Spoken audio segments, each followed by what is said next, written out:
Hola, ¿qué tal? Buenas noches y bienvenidos a este inicio de semana para nosotros en este martes 8 de octubre de 2019. Un programa el que les tenemos preparado hoy que tiene que ver muy mucho con la salud y que ya les invitamos a que nos acompañen en el desarrollo del mismo. Esperamos que sea de su interés y comenzamos como siempre con la cabecera.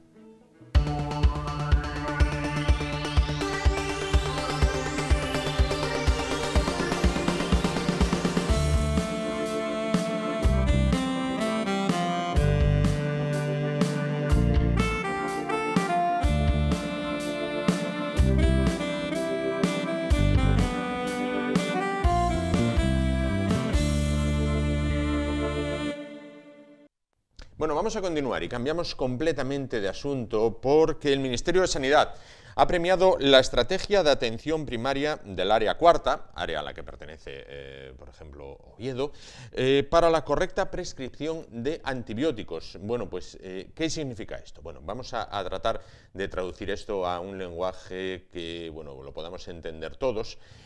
Para ello y para hablarnos de este premio y cómo se ha alcanzado el mismo y cuál va a ser la estrategia para seguir, para que no se quede tan solo, bueno, pues en un premio que se entregaba el pasado martes en Madrid.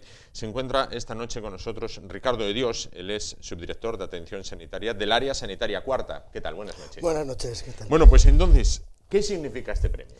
Bueno, este premio va orientado a la implementación de prácticas seguras para el paciente, ¿no? El Ministerio de Sanidad lanzó una convocatoria para que todas las comunidades autónomas, todas las áreas sanitarias, hospitales o centros de salud pudiesen presentar sus proyectos orientados a esa estrategia, ¿no? Que es ¿qué hacemos para generar mayor seguridad en los pacientes que tratamos, ¿no? Desde el área sanitaria 4, desde atención primaria del área sanitaria 4, entendíamos que lo que habíamos estado desarrollando a lo largo del 2018 sobre el tema del uso adecuado del antibiótico podría encajar en esa convocatoria, y eso hicimos, presentarnos, y afortunadamente fuimos premiados. ¿Se trata entonces de potenciar o estimular que no haya un consumo indiscriminado de antibióticos? Efectivamente, esa es la clave esencial. Hay que entender que la Organización Mundial de la Salud, desde ya hace unos años, ha puesto un foco, o el foco de interés, entre otras cosas, de una forma muy relevante, en la aparición de bacterias multiresistentes, ¿no? Entiende que la Organización Mundial de la Salud entiende que es una de las mayores amenazas para la salud mundial este problema, ¿no? Y lo pone al nivel, pues, del cambio climático, por ejemplo, para que nos demos una idea, ¿no? Entonces, ese problema tan relevante, el factor que influye más en ello es el uso indiscriminado o muy extendido de antibióticos. España es uno de los países que más antibióticos consume de la Unión Europea. Tenemos una tasa de consumo muy alta. Hay que pensar que, por ejemplo, un estudio hecho por la Sociedad Española de Microbiología y Enfermedades Infecciosas decía que en torno al 40% de los pacientes ingresados en un hospital consumen antibióticos, se le pone un antibiótico. Que 6 de cada 10 de esos pacientes ingresados al menos toma una dosis de antibiótico, que a veces se suspende, pero 6 de cada 10, un 60%. A nivel de la atención primaria, de los centros de salud, estamos nosotros, por ejemplo, en el área sanitaria 4, estábamos antes de este programa, pues en torno al 38% de los pacientes que pasaban por nuestros centros de salud consumían un antibiótico a lo largo del año. En alguna de las ocasiones, a veces uno o más de uno, ¿no? Es decir, ese uso tan extendido de los antibióticos lo que genera es que las bacterias, por un mecanismo que es absolutamente natural, que es lo que hacemos todos los seres vivos, que es adaptarnos al ambiente, van aprendiendo a defenderse de esa agresión que para ellos, que para ellos es el antibiótico, para seguir sobreviviendo y creciendo, que es lo que hacemos todos los organismos vivos, ¿no? Cuando se generaliza mucho el uso de antibióticos, lo que hacemos es matar aquellas bacterias que son sensibles al antibiótico, y las que son resistentes se divulgan mucho más, porque es como un nicho ecológico. No tienen competidores, tienen más alimentos, crecen más y se pasan de unos a otros con mayor facilidad, ¿no? Entonces, ¿qué nos planteamos en el área 4 de atención primaria? Que al final los médicos de familia, los pediatras de atención primaria, somos los que, yo soy especialista en medicina familiar y comunitaria, los que echamos la receta, ¿no? Los que emitimos la receta y ponemos o no ponemos antibiótico. Pues trabajar en esa línea. Vamos a intentar primero, reducir ese consumo indiscriminado de antibióticos. 2, usar el antibiótico mejor para cada proceso infeccioso. Claro, entiendo el plan, me parece perfecto. Se necesita la colaboración de dos patas del banco. Por una parte, el médico, el profesional sanitario, que no sea, tengo un dolor aquí, antibiótico, receto, antibiótico. Y luego el propio paciente, que en muchas ocasiones entiendo que si no nos recetan antibiótico, salimos de allí mal a gusto, como diciendo, y es que no me receto nada. Y es que, claro, o sea, nos hemos creado quizás con el paso de generación tras generación, decía usted, España es el país que más antibióticos consume en la Unión Europea, porque parece que si vamos allí no nos dan nada, que es como, ¿a qué vine? Para eso me quedaba en casa, ¿no? Yo creo que has acertado plenamente en el análisis. Ya te tenía que dar el premio también. Bien, a ti, cuando quieran. Ministra, ministra, efectivamente. Señora, aquí estamos, a sus órdenes. Yo creo que son dos patas muy Una necesarias. césita, aunque sea. Perdón. Yo creo que son dos patas absolutamente necesarias. Es verdad que yo creo que generación tras generación hemos tenido una cultura de que el medicamento, primero, que era absolutamente inocuo, no solo el antibiótico, cualquiera. Sí. Es decir, si leemos el prospecto de la aspirina, Sí. fármaco conocido por todos, Sí. si lo lees te da miedo tomarla. Pero Sí. ¿quién no lo ha tomado? Sí. ¿Y quién no lo ha tomado pensando prácticamente que era agua bendita? Sí. ¿No? Entonces, esa cultura todavía persiste, de que no hay riesgos. Cada vez que un médico se enfrenta a recetar cualquier cosa, un antibiótico también, siempre hace un análisis de beneficios y riesgos. Todos los medicamentos tienen beneficios, obviamente, por eso están comercializados y por eso los utilizamos. Pero todos tienen sus riesgos. Entonces, cuando la balanza se inclina al lado de los beneficios, es cuando entendemos que debemos prescribir eso, de recetar eso.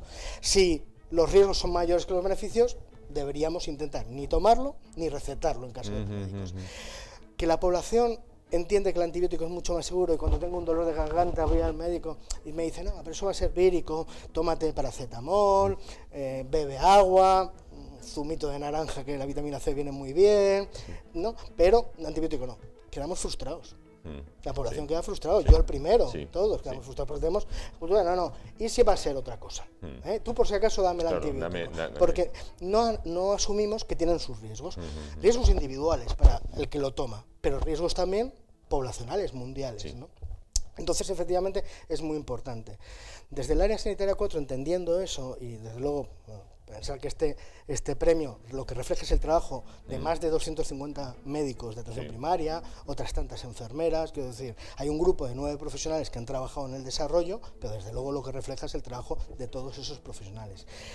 Ese grupo y esos profesionales entendían que la parte del paciente, la parte de la población, era esencial, es clave y es importantísima y hay que seguir trabajando. Una de las acciones que aparecen en el premio, porque el Ministerio nos ha otorgado esta distinción, fue hacer una campaña de sensibilización, utilizando material que ya tenía el Ministerio, porque otra de las cosas que aprendimos es que a veces con mucha ilusión, mucho trabajo, pues se consiguen grandes cosas y a veces no son los recursos el factor limitante más importante, ¿no?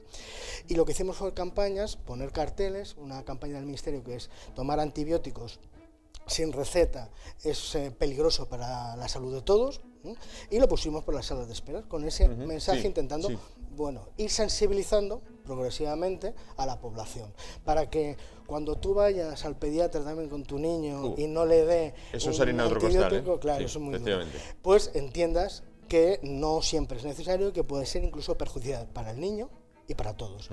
Hay que pensar que, por ejemplo, ahora todavía tenemos el verano muy cerca y no queremos olvidarnos de él, estamos entrando en San Mateo, que es un momento que a ver si el tiempo nos acompaña, efectivamente, pero nos vamos acercando también a la época de la gripe, a la época invernal. Se acerca el invierno. Se acerca el invierno, winter is coming.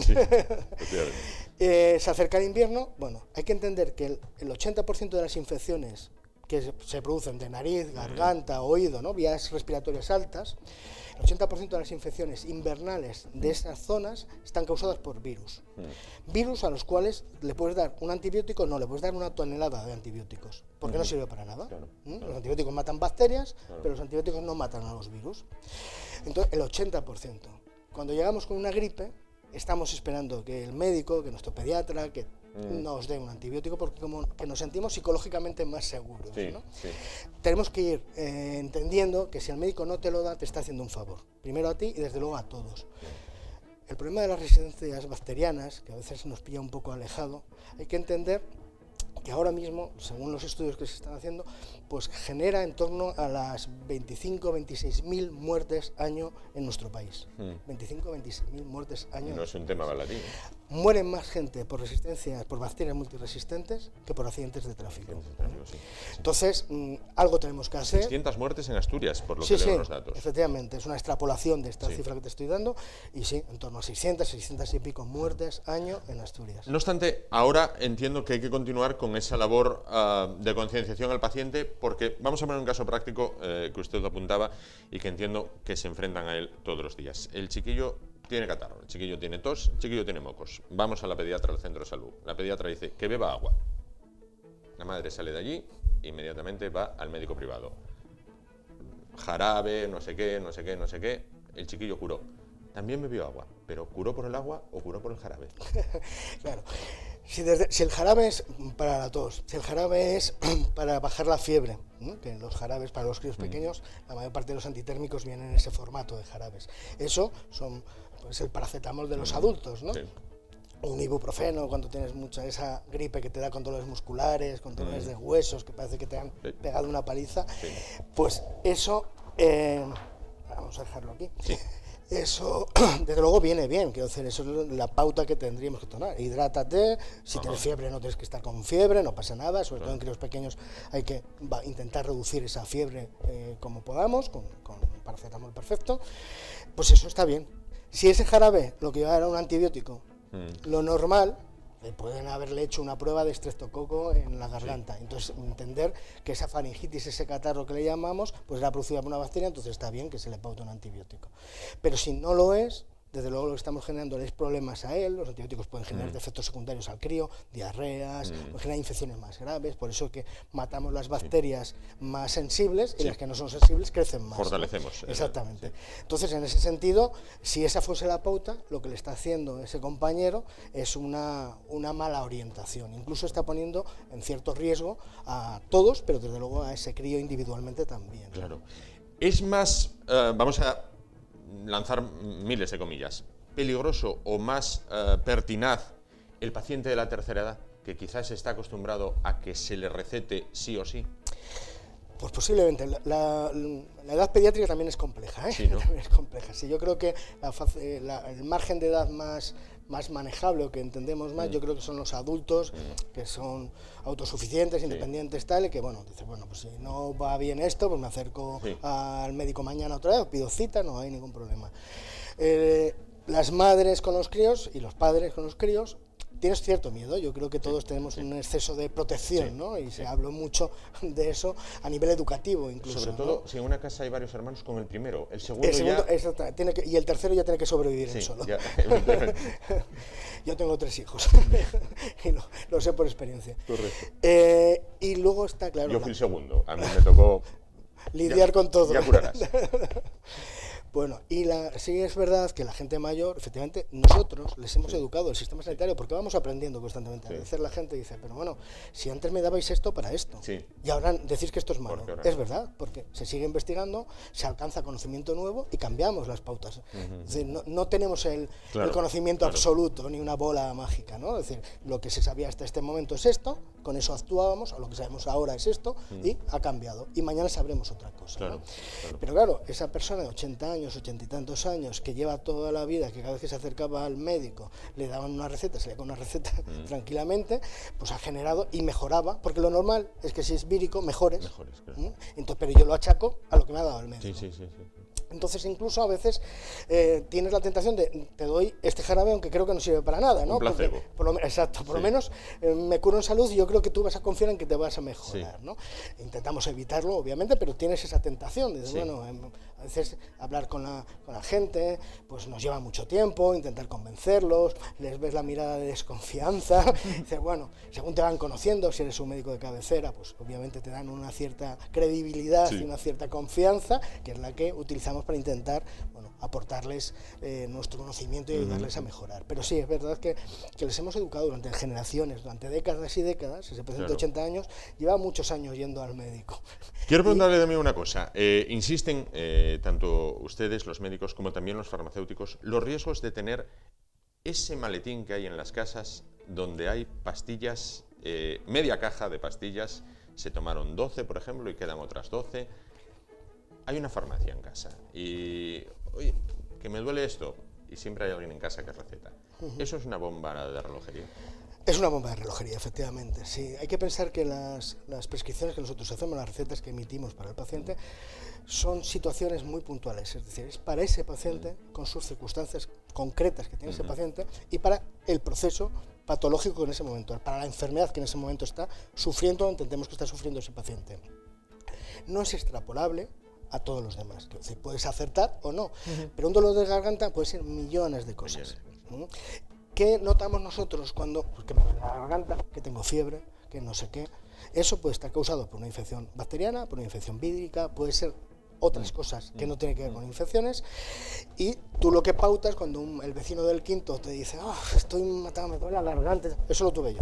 Sí. Eso lo tuve yo, mira, y creo que me sobraron, voy un momento a casa y paso y te lo llevo. Pero claro, es el síntoma para nosotros, es el conjunto de muchos síntomas lo que nos va orientando al diagnóstico, a veces con pruebas, con una analítica, con una placa de tórax, con lo que sea, otras veces simplemente con lo que nos cuenta el paciente y lo que nosotros observamos, ¿no? Claro.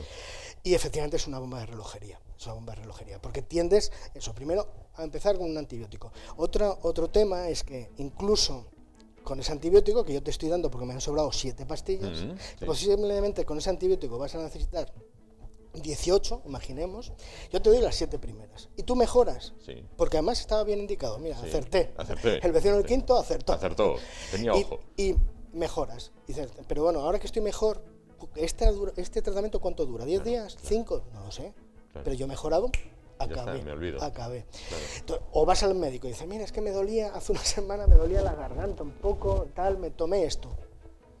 Dice, yo te miro, claro, ya no tienes los síntomas, ya no te duele la garganta ya no está roja, yo no sé si ese antibiótico que te dieron era el que tenía que dar, porque ya, claro, adivino no soy, y efectivamente es una caja de relojería porque no es un tratamiento suficiente, te puede volver en la infección y desde luego es muy probable que estemos fomentando la aparición de resistencias, porque ni te he tratado lo suficiente, ni sé, el médico en ese momento está perdido, no sabe si darle, dice, bueno, pues tómate otro, porque así acabo, o a lo mejor era una vírica y ¿para qué te lo voy a dar? Porque lo único que hago es perjudicarte.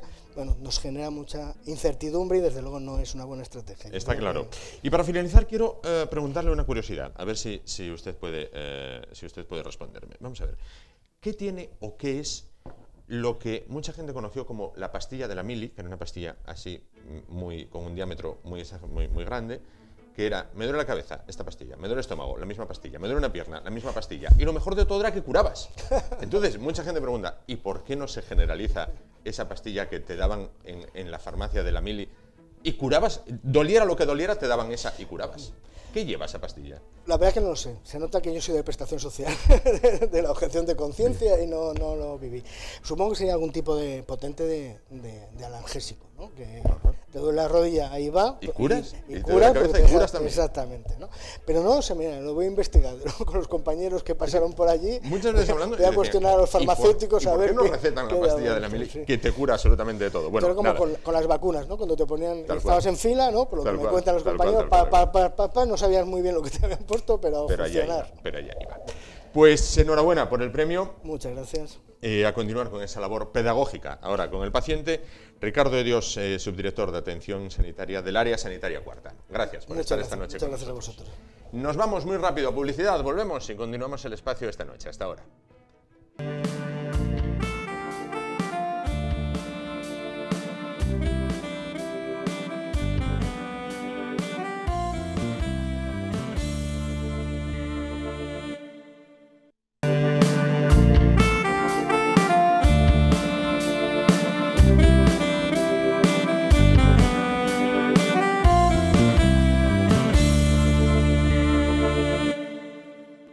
Bueno, pues continuamos el programa de esta noche, encendemos de nuevo la bombilla de la ciencia porque vamos a hablar de investigación que se realiza desde la Universidad de Oviedo, ya que personal investigador ha iniciado una campaña de crowdfunding, después sabremos lo que es esto, para lograr fondos que permitan la detección precoz de infecciones en bebés mediante nanotecnología. Bueno, pues para hablar de este asunto, para hablar del crowdfunding, se encuentra esta noche con nosotros la profesora de la Universidad de Oviedo, integrante de este equipo investigador, María Teresa Fernández. ¿Qué tal? Buenas noches. Hola, buenas noches. Bueno, pues entonces, explíqueme, ¿qué es lo que están ustedes investigando? Vamos a traducir para todo el mundo la detección precoz de infecciones en bebés mediante nanotecnología.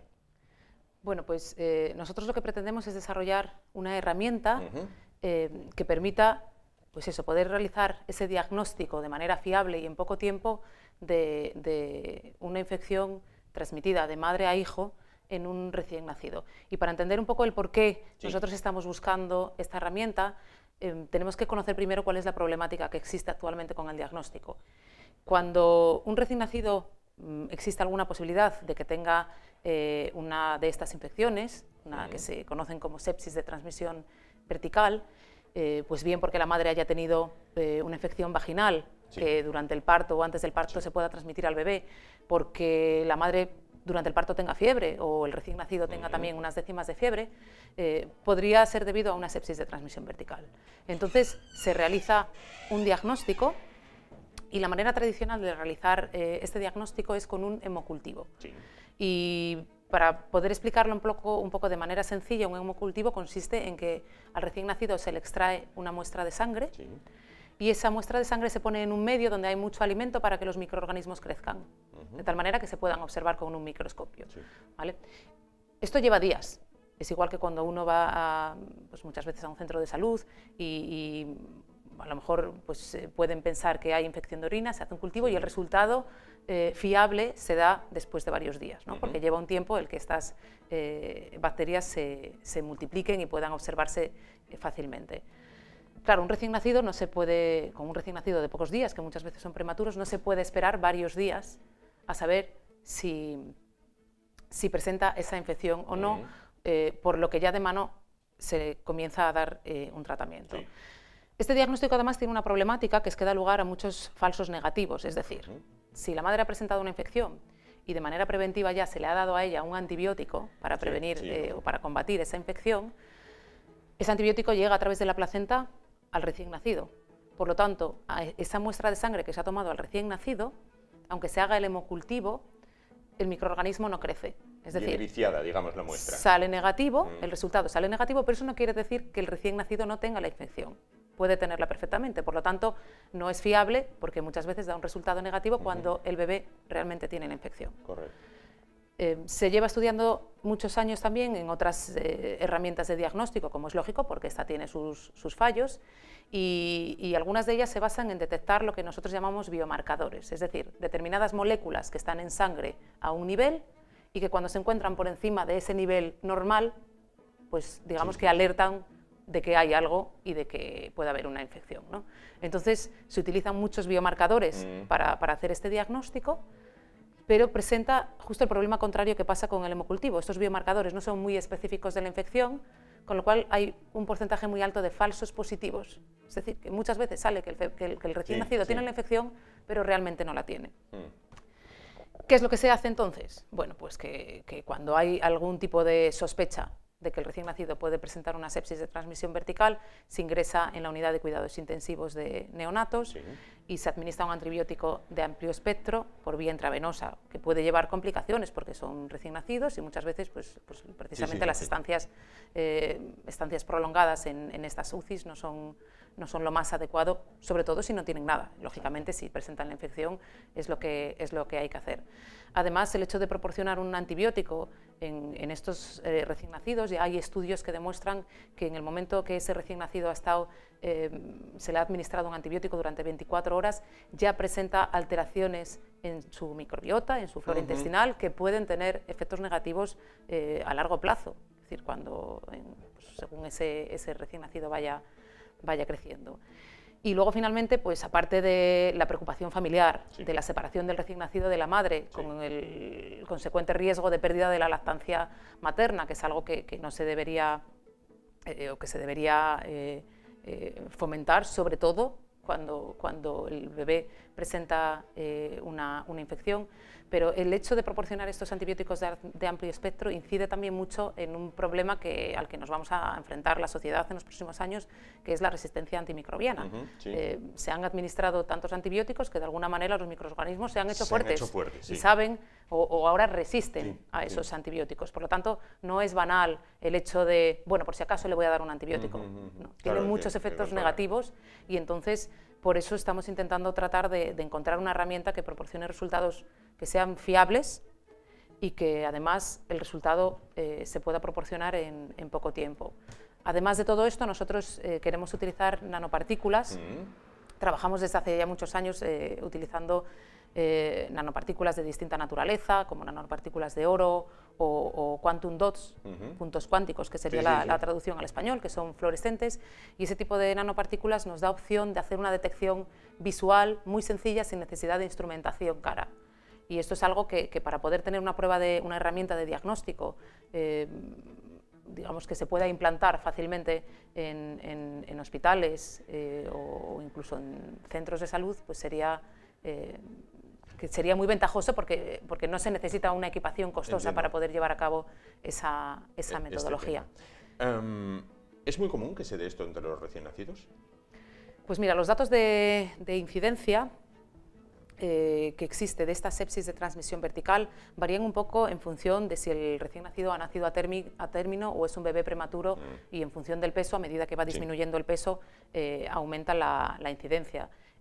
La incidencia de estas infecciones está en el cómputo total de recién nacidos, está entre 3 y 4 infecciones por cada 1.000 recién nacidos. En el caso de que pesen menos de 1.500 gramos, ya sube a entre un 10 o un 15%, perdón, un 10 o un 15 entre cada 1.000 recién nacidos, pero estos son datos de hemocultivo, que hemos dicho antes, que proporciona muchos falsos negativos, por lo tanto, bueno, habría que mirarlos un poco con estos datos. Y luego, por otra parte, entre los que sí presentan esa sepsis de transmisión vertical, pues la mortalidad oscila entre un 15 y un 20%, si no recuerdo mal. Por lo tanto, es muy importante poder llevar a cabo esa detección de manera fiable. Y por lo que veo, no hay fondos para financiar esta investigación y hay que acudir a un crowdfunding. Vamos, lo primero, a definir crowdfunding, para aquellas personas que no estén familiarizadas con el término. ¿Crowdfunding significa? Bueno, yo creo que la traducción literal es micromecenazgo, si no me equivoco. Es bueno, como se conoce el término en español, que consiste en solicitar ayuda de muchas personas, esperando que o bien empresas, o bien personas, amigos, familiares, gente que nos rodea o gente que no te conoce, pero que pues, por lo que sea le ha interesado el proyecto, le parece interesante proporcionar o aportar una ayuda para que se pueda llevar a cabo esta investigación, pues pone su granito de arena. Pone su granito de arena en forma de fondos. Vale, no vamos a hacer demagogia, en este caso no se trata de hacer demagogia. Bien, hay dinero para muchas cosas, pero no hay dinero en este país para esto, para esta investigación destinada a bebés recién nacidos. Si viviéramos en un país ideal, ¿quién debería financiar esto? Bueno, vamos a ver. Esto se puede financiar a través de muchas convocatorias. En España tenemos convocatorias nacionales de investigación, podemos acudir también a convocatorias europeas y también hay convocatorias a nivel regional. Yo estoy trabajando dentro de un grupo de investigación, el grupo de espectrometría analítica y bioanalítica, y nosotros sí tenemos fondos, sí tenemos proyectos de investigación nacionales, son convocatorias que son altamente competitivas, a las que acudimos cada 2 o 3 años en función de la duración del proyecto. En concreto nos toca ahora en la próxima convocatoria presentar un proyecto de investigación porque está finalizando el que tenemos actualmente en curso. También tenemos un proyecto de investigación de los que salieron a finales de 2018 en el Principado de Asturias, un grupín, pero digamos que esos proyectos son proyectos más grandes, proyectos en los que pues se trata de estudiar diversas líneas de investigación. Y yo cuando volví del extranjero, estuve en la Universidad de Toronto y en un laboratorio internacional de nanotecnología que hay en Braga, en Portugal.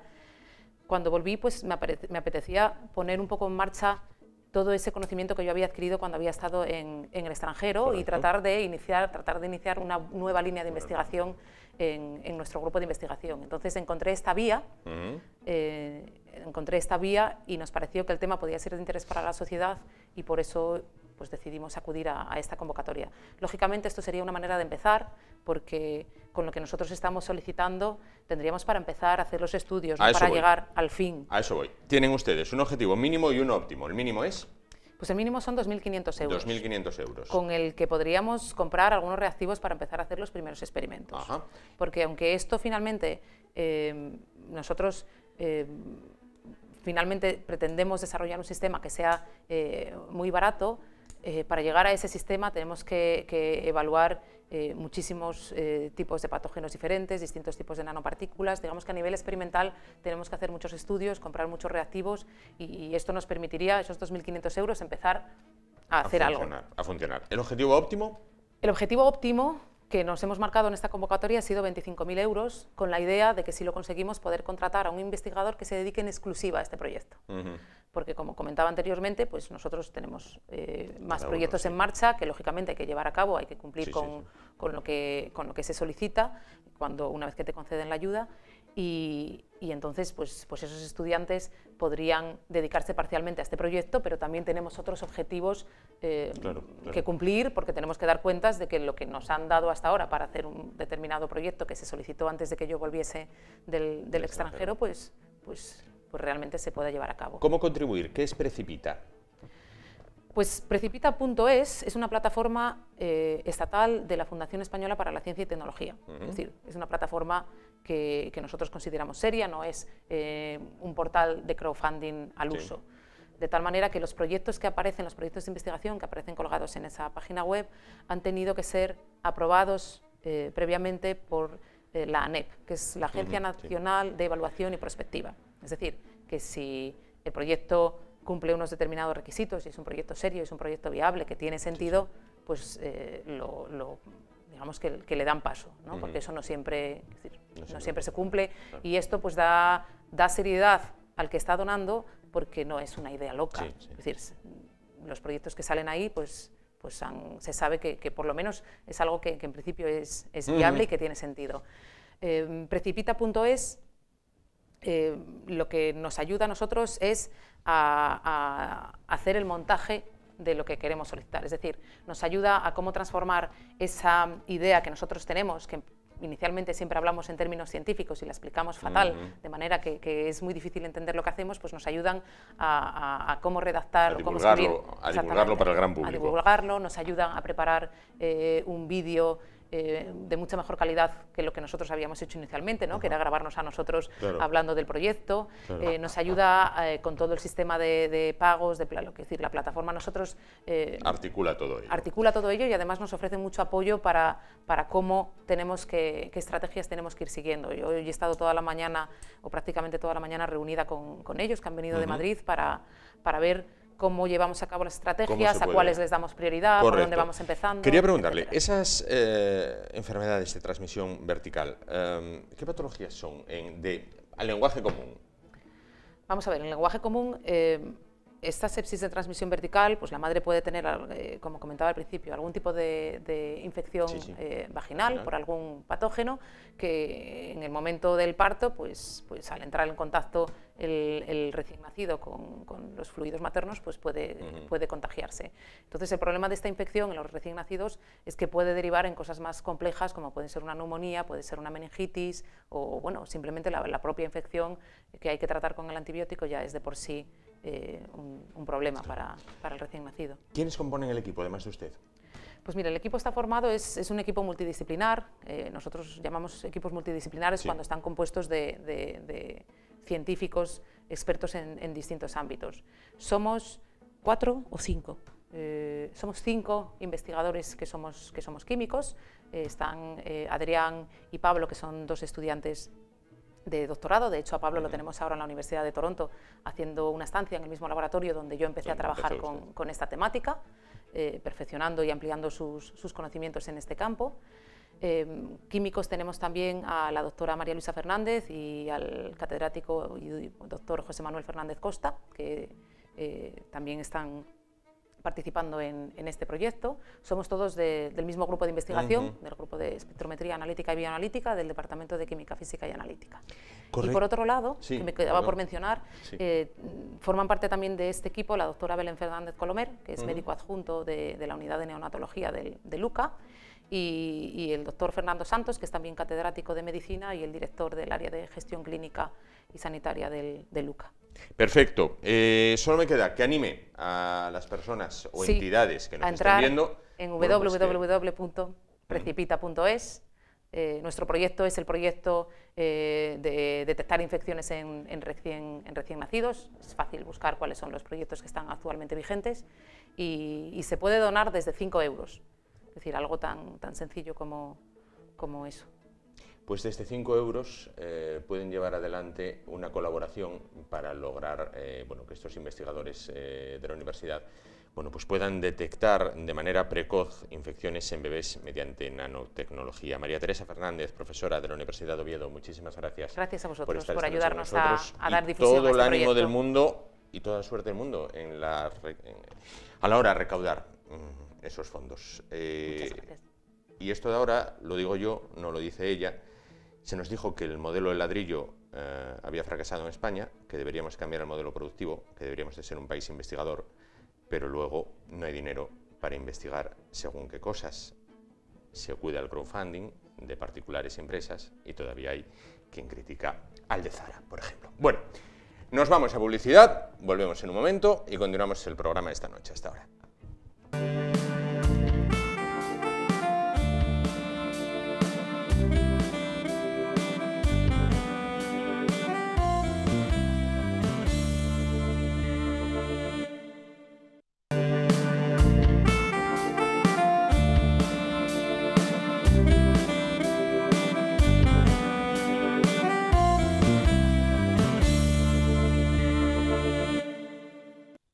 Bueno, vamos a continuar. Vamos a hablar a continuación de adelgazar, sí, ese difícil reto para algunas personas, para otras es tremendamente sencillo. Sin embargo, bueno, pues parece que para la gran mayoría es una tarea ardua, costosa y en muchas ocasiones pues casi una misión imposible. Bueno, vamos a ponernos en situación. Hay muchas personas que consideran que ahora, después del verano, bueno, pues en esta época estival, pues han comido más veces fuera de casa, se han tomado a lo mejor más cervezas o han mezclado un yo que sé con un qué sé yo y entonces, bueno, pues han cogido no una cantidad muy grande de kilos, como puede pasar, por ejemplo, después de Navidad, pero sí han cogido a lo mejor unos 4, 5, 6 kilos y dicen, oye, esto hay que bajarlo ahora ya, porque si no, voy a enganchar ya con el invierno, voy a enganchar ya con Navidad y esto va a ser una cuesta arriba imparable. Bueno, vamos a saber si este supuesto es así, vamos a saber cómo podemos a lo mejor perder esos kilos, vamos a ver si se necesita sangre, sudor y lágrimas, como diría Winston Churchill, o si los podemos perder de una manera, bueno, pues más llevadera. Bueno, vamos a hablar de todo esto con Luis Genicio. Él es bioquímico, biólogo, químico, ingeniero, pero bueno, en esta faceta bioquímico y autor del libro El método Genicio para adelgazar. ¿Qué tal? Buenas noches. Buenas noches. Bueno, Luis, no sé si es correcto este planteamiento que le ocurre a varias personas, ¿no? Suben 5 o 6 kilos porque bueno, durante el verano no es una cantidad excesiva, dicen, bueno, lo puedo controlar, los puedo bajar cuando quiera. ¿Es así? Bueno, yo no creo que sea así tampoco. Yo creo que hay gente que sube en verano y otros suben en invierno. No todo el mundo sube en verano. Hay que suben en invierno y en verano, Sí, ¿no? yo he escuchado que recetas para bajar el peso que has subido en verano y he escuchado recetas para, ahora que llega el invierno, no subir. Claro. Entonces, bueno, hay de todo, pero bueno, sí es verdad que lo que sí ocurre es que o bien de una manera o de otra, pues o subimos en verano o subimos en invierno un poco más. Sí. Eso sí es verdad, que tendemos a subir. Yo, por ejemplo, tiendo a subir en verano. Ajá, sí, claro, eso es verdad. Claro. ¿Y cómo hacer para eliminar esos 5 o 6 que se cogieron durante el verano? Bueno, claro, si durante el verano hay que preguntarse por qué subimos de peso. Si hemos subido, claro, porque estábamos de vacaciones, en vez de estar trabajando, pues está claro que vamos a subir, porque si nuestro trabajo consiste en un trabajo de esfuerzo, de la construcción, lo que sea, pues tampoco nos deberemos preocupar mucho más porque los bajaremos fácilmente. Bajar, claro. Pero claro, si vamos a ir a una oficina o vamos a... Sí, deberíamos preocuparnos un poco más. Sí. De todas maneras, también hay que hacer hincapié en una cuestión, que es, nosotros ahora en el invierno vamos a cambiar de costumbres, Sí. pero el organismo no va a cambiar de costumbres, quiero decir, tan fácilmente. Si nosotros desayunábamos a una hora y tenemos una vida organizada, por el verano la hemos descontrolado. Sí. Y hemos comido muchas veces, Sí. mal, de diferentes horarios, y de repente volvemos a ese estado, digamos, más habitual, ¿no? Sí. Pero el organismo va a seguir pidiendo. Entonces nosotros desayunamos y a las 9 que nos levantábamos en ese momento, o que teníamos, vamos a volver a tener hambre, porque el organismo ya le habíamos dado a comer, y luego vamos a necesitar ese vermut que tomábamos a las 11. Claro. Entonces eso también nos complica un poco el tema. Muy importantes los alimentos que estuvimos tomando en el verano. Siempre pensamos, o dicen, que los alimentos que tomamos en invierno engordan más que los que tomamos en verano. Ajá, Porque sí. en verano se toman ensaladas, Sí. pero es un error, no es así. No es así. Los alimentos que tomamos en verano, normalmente, aparte de tomar descontrolado, Sí, sí. y cuantas menos veces comamos, mejor, entonces ya estamos haciendo algo mal, tienden a ser alimentos muy ricos en hidratos de carbono, como por ejemplo tortilla de patata, que vamos a la playa, el pincho de tortilla, el pincho de pollo, no sé qué lleva el pan, Sí. una cantidad mayor de pan que se suele consumir en verano, pues a lo mejor, no sé, pasta, Sí. un exceso de pasta, ensaladas de pasta que pensamos que engorda menos y engorda mucho más. Y eso ya a lo mejor no lo vamos a hacer en invierno. Claro. Bueno, quizá consumamos más legumbres que también engordan, pero ya no lo vamos a hacer. Entonces, bueno, ya ganamos algo. Si pensamos que tenemos que reducir el pan un poco, ese exceso que hemos comido, la pasta ya vamos a comer menos, nos controlamos un poco, menos patata, menos tortilla, menos ese tipo de cosas, mucha fritura también por el verano se come. Entonces, yo creo que ya ahí ya ganamos algo más. La actividad por el verano, bueno, ¿se hace más actividad? Bueno, depende. Hay gente que no hace prácticamente nada, que se tira en la playa, Entonces, bueno, hay que ver también qué actividad, comparar si realmente hicimos esa actividad que pensamos que hacemos en verano o no hemos hecho tanto. Y por el invierno, pues claro, cuesta más salir a pasear y tal. Bueno, pues por lo menos no estar pendiente de la comida, planear alguna actividad para esos momentos donde siempre, por ejemplo, decimos, oye, a las 12 el vermú y ahora, claro, y por la tarde salía a la playa y tal, pues tener una actividad planeada para esas horas, no dejarse estar sentado. Sí. Tener siempre una actividad. Sí, sí. Y eso es lo más importante para bajar de peso. Claro. Ya, bueno, si el que haga ejercicio es estupendo. Estupendo en este caso, claro. El sudor, que por el verano decimos, "Oh, es que no pare de sudar. ¿El sudor adelgaza? No. No. Es una creencia Generalizada. pero no, el sudor no adelgaza. Adelgaza el ejercicio por dos motivos, por tres. Porque haces ejercicio y entonces estás gastando energía. No estás comiendo ni estás haciendo nada. Y cuando dejas de hacer ejercicio, también bajas. Porque el metabolismo ya está orientado a bajar de peso también. Y sube el metabolismo basal, si hacemos ejercicio frecuentemente, bajamos de peso. Cuando sudamos, perdemos peso en ese momento, debido al volumen de líquido que segregamos. Pero cuando llegamos y volvemos a beber, compensamos el volumen de líquido, claro, porque el organismo tiene que mantener la homeostasis y las concentraciones, y volvemos a estar igual. Se vuelve a estar igual. En ese sentido, en el sentido del sudor. Claro. Hay la manera, porque en muchas revistas incluso, adelgace sin esfuerzo, no sé qué. ¿Hay la manera de adelgazar sin sufrir, sin esfuerzo, sin... Hay gente que te dice, no, yo bajé bien, o sea, no noté nada. Otros te dicen, bueno, aquello fue un infierno. Bueno, sí, se podría bajar sin esfuerzo, claro, sí. Si hacemos una dieta de esas de baje 5 kilos en una semana o en 3 días, bueno, va a ser difícil que bajes 5 kilos en 3 días, pues bueno, restringiendo todo, pero ya lo vas a pasar mal. Lo que habría que hacer era orientar la alimentación hacia lo correcto, para que el organismo no nos esté pidiendo. Claro. Porque si tú haces cualquier dieta y dices, bueno, voy a comer esto, voy a comer aquello, voy a comer lo otro. Lo primero, ya estás pendiente de ello. Y eso es lo peor, estar pendiente de la comida. Eso es ya una cosa mala. Y lo segundo, que sí, vas a bajar de peso. Todas las dietas bajan de peso. Pero pasándolo mal un tiempo. ¿Y después qué pasa? Que cuando dejas de hacer la dieta, otra vez para arriba. Porque ya vuelves a estar en un hambre que eso. Entonces, lo ideal para no sufrir es pues pasarlo mal a lo mejor 1 o 2 días para orientar la alimentación, hacer un par de cosas o 3, para, digamos, buscar la manera de que luego a lo largo de esos ya meses o el resto de nuestra vida, digamos, pues no lo pasemos mal. Pues 2 días pues sería cambiar la alimentación, porque si nosotros estamos con un peso elevado es porque algo estamos haciendo mal, y tenemos que cambiar, eso es lo primero. Y ese cambio nos va a suponer siempre un problema. Si lo hacemos correctamente, lo vamos a pasar mal, nada, un día y ni siquiera, a lo mejor ni lo notamos. Y si es posible. Sí. ¿Ese pasarlo mal en qué consiste? ¿En durante un día, por ejemplo, no ingerir? No, pues por ejemplo, si nosotros tenemos un peso elevado, lo más normal es que hagamos varias cosas de un montón de comidas al día, estar todo el día picando, o no hacer absolutamente nada de ejercicio, o comer alimentos que no son los correctos, por ejemplo. Pues habría que, a lo mejor, reducir el número de comidas. Pues si comemos 6 veces al día o 7, pues a lo mejor 3 o 2 o menos. Y claro, en ese momento, esos primeros días que reduces el número de comidas, en ese momento que comías y ahora ya no, el organismo te está demandando. Pues ya tienes que decirle, tienes que hacer un pequeño esfuerzo. Pero vale más eso que decir, voy a contar, a ver qué estoy comiendo y comer menos y pasar hambre todos los días del año. ¿La cena es la ingesta diaria que más engorda? No. Hay gente que cena mucho y no come, no desayuna, y está igual que una que desayuna mucho y no cena, y bueno, yo no creo eso, no. Yo, vamos, lo que he visto no tendría por qué, ¿no? No, es un poco mito eso. Más mitos en este caso. ¿La cerveza, el alcohol en general engorda? No todo el alcohol engorda igual, y además hay muchas diferencias.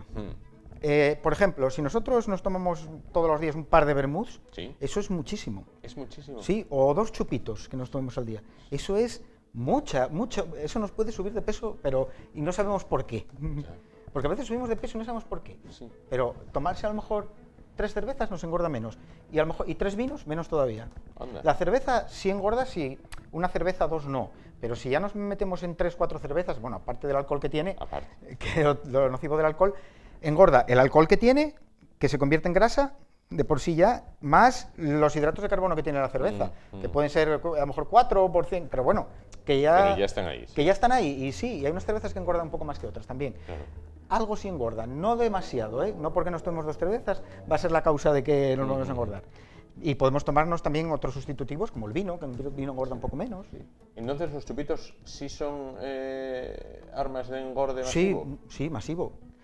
Armas de engorde masivo que a veces no sabemos por qué, pues son los refrescos azucarados y los chupitos, por ejemplo. Son un volumen increíble, muy notable, sobre todo el refresco, de azúcares que estamos metiendo sin saber por qué y no nos damos cuenta, y eso. Bueno, de cara a... Habrá quien diga, todavía queda muchísimo para Navidad. Bueno, no queda tanto, sino que pregunten a los escolares, que ya volvieron a las aulas el otro día, pero ya tienen la mente puesta en Navidad. De cara a Navidad, ¿hay que hacer una pretemporada como los equipos de fútbol? De decir, bueno, voy a cuidármela un poco porque luego en Navidad, oye, algo de turrón siempre cae, qué sé yo, que si polvorones, que si las comidas que hacen en casa, que cocinan para toda la semana. Bueno, es que si te vas a atiborrar en Navidades, yo no lo haría, no me preocuparía mucho hasta que lleguen Navidades. Me preocuparía en Navidades más de controlar un poquitín. Hay que subir de peso en Navidades, no vamos a decir que no, hay que subir. Pero yo esperaría las Navidades. Tampoco, yo no sé, en Navidades tampoco hay por qué subir tanto de peso. Un poquitín sí, pero tampoco tanto. Sí, y podemos comer turrón y todo, sí. Simplemente pues controlar un poco y no pues estar todo el día comiendo turrones y mazapanes. Pero no, yo no haría ninguna preparación. No hay por qué. Porque si nosotros ahora comemos correctamente, tampoco nos va a llevar a subir tanto en Navidades. Si nosotros estamos comiendo mal ahora mismo, vamos ya a subir de peso, y en Navidades vamos a subir mucho más. Pero si comemos correctamente más o menos, no vamos a subir tanto tampoco. Luis, ¿cuántos kilos llegaste a bajar de un tirón? Yo he bajado alrededor de 75 kilos. 75 kilos. Sí, en varios meses. ¿Y cómo pudiste hacerlo? Bueno, pues haciendo prácticamente lo contrario a lo que hacía, comiendo pocas veces al día y sin saber. Yo en aquel momento no sabía de ciencia, no era bioquímico, no sabía nada de alimentación. Y bueno, me habían dado dietas y no funcionaban, porque claro, el hambre era enorme. Entonces yo por mi cuenta, sin saber ni más, lo que hacía era quitar el azúcar. Quité el azúcar. Quité el pan, pero porque no sabía, porque había escuchado que el pan engordaba por ahí, sin saber, y lo quité. y luego hacía yo los alimentos. Entonces lo que yo hacía no eran pastas, porque me daba pereza, no hacía legumbres, porque me daba pereza ni arroz. Entonces lo que hacía eran frituras, freía carnes, freía pescados, pero no con la intención de que yo supiera que adelgazaba, sino por azar, prácticamente. Y todo eso me llevó a bajar de peso. Tal cual. Claro, y bajé, pero muchísimo. Entonces vi que iba bajando y dije, uy. Claro, esto funciona. Claro, esto funciona. ¿El tema de beber 1,5 litros de agua al día adelgaza? No, eso no hay por qué. No hay por qué beber agua. Siempre dicen, hay que beber tanta agua. No. Salvo una persona que tenga un problema o a lo mejor niños que a veces pues, se ponen por ahí a jugar y se olvidan de beber, o ancianos, o gente específica. No hay por qué estar bebiendo agua, ni un litro, ni nada. Cuando tengamos sed, bebemos y ya está. Nadie se ha muerto ahí por no beber agua. No pasa nada, y además no tiene que ver para adelgazar. Nos puede ayudar un poco pues, a limpiar el agua, porque siempre hay metabolitos que tienen que eliminarse por el riñón, pero bueno, beber normal, no. Claro. Adelgazar no va a adelgazar. Citabas ahora el tema de los niños, Luis. Bueno, pues la obesidad infantil es un problema actualmente sí. en el mundo occidental. ¿El cuerpo de los niños hay que también entrenarlo desde pequeños para...? Sí, desde luego. Niño que es gordo de pequeño, muy gordo, tiene bastante posibilidad de ser gordo de mayor. O el tema de la grasa. La grasa... igual que el cerebro, quiere decir, cuando eres pequeño todo se fija para tu futuro, tu futuro depende de lo que has hecho de pequeño mucho, claro. Mentalmente y también fisiológicamente. Entonces, si somos gordos de pequeños, a mí me pasa, tenemos muchas probabilidades de ser más gordos de mayores. Hay que cuidarse mucho más por el tema de la grasa. La grasa, no solo la grasa, pero bueno, en principio vamos a decir por la grasa. La grasa blanca que se acumula es muy difícil de eliminar y permanece ahí durante años, incluso toda tu vida, es muy complicado. Entonces, el niño que fue gordo adelgaza cuando es mayor, pero las células de grasa siguen ahí. Y nada que comamos vuelve otra vez. Sí. Y el metabolismo lo tenemos orientado de esa manera y es complicado. Le cuesta más a una persona que es... ¿Pero nace predispuesto genéticamente a ser gordito? No, bueno, pues toda la ingesta de... No nace predispuesto. Hay gente que tiene más... sí, una pequeña predisposición, la genética influye algo, pero no mucho, a ser más gordito. Sí, hay gente que come, lo que comentábamos antes, que hay gente que parece, uy, esta persona, ¿cuánto come? Yo como menos que esa persona, y realmente sí, eso ocurre. Hay gente que tiene, pero lo más determinante es la alimentación, el ejercicio, todo lo que haces, lo que tú haces, no claro, tu genética. Claro. No pensemos, no, es que es nuestra genética y ya lo justificamos, no, nunca. Claro. ¿Y el metabolismo llega a cambiar a lo largo de la vida de una persona? Es decir, esa frase de, a ti el día que te cambie el metabolismo te vas a poner como... Sí, cambia, claro, cambia, va a cambiar. Cambia de muchas maneras, cambia a corto plazo. Digamos, el metabolismo cambia a corto plazo. Si tú, por ejemplo, no sé, lo que comentamos antes, te acostumbras a desayunar a las 10, sí. ¿no? Sí. Pues ya hay unas secreciones a las 10, pero luego le cambias y desayunas a las 8 o a las 12, sí. Pero él te sigue pidiendo a las 10. Bueno, eso es ya una manera, digamos, bueno, muy rudimentaria de ver el pequeño cambio. Hay un cambio, claro, va cambiando, y luego los genes se van expresando, los genes nuestros, sí. que lo que hacen es, forman las máquinas que trabajan sí. en el metabolismo, pues también se van expresando con los días, con el tiempo, con los meses, entonces va cambiando el metabolismo. Claro, va cambiando. Nosotros lo podemos hacer cambiar. Claro.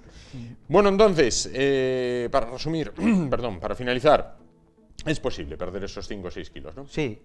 Yo controlaría algunas cosas, buscaría esos compuestos bajos en hidratos de carbono, comer pocas veces al día, bueno, sobre todo no estar pendiente de la comida, hacer algunas actividades, no falta hacer ejercicio, pero hacer actividades. La gente que está trabajando, por ejemplo, en una obra o eso, pues no está pendiente de la comida, pero si estás en casa viendo la tele y estás todo el día así, pues ¿qué? Al final se te ve la cabeza y la comida. Sí. Esa es la principal causa de subir de peso, casi. Claro. Bueno, pues hemos detectado la causa, tenemos también la receta para cómo ponerle coto, solo queda la parte más importante, que es pasar de la teoría a la práctica, ¿no? En este Efectivamente. Caso. Claro. Sí. Bueno, pues ya lo saben, las claves ya las tienen, ahora ya depende de cada uno si lo necesita, bueno, pues ponerse a ello o no, en este caso. Luis Genicio, bioquímico, autor del libro El método Genicio para adelgazar. Muchísimas gracias por estar con nosotros esta noche. Gracias a todos. Bueno, pues nos vamos muy rápidamente para volver a regresar y ya ir rematando el programa de hoy. Hasta luego.